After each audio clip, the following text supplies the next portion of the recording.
This is our best-selling 3x5 recipe box. To get an idea of the size differences, this is a very common recipe card that we sell, that we manufacture.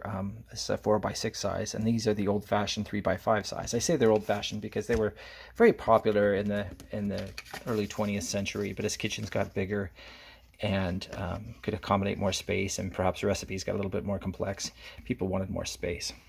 But anyway, if you happen to have a collection of old 3x5 cards that you want to organize, or you have a small kitchen, this is probably the best recipe box for you. You can see it's got this cover for it. Keeps all your recipe cards nice and clean. That slides out. It's acrylic plexiglass. And then you put your cards right in there. We sell a lot of different 3x5 cards still, so if you're interested in those. This is American made, and it's maple wood. It's a nice little box.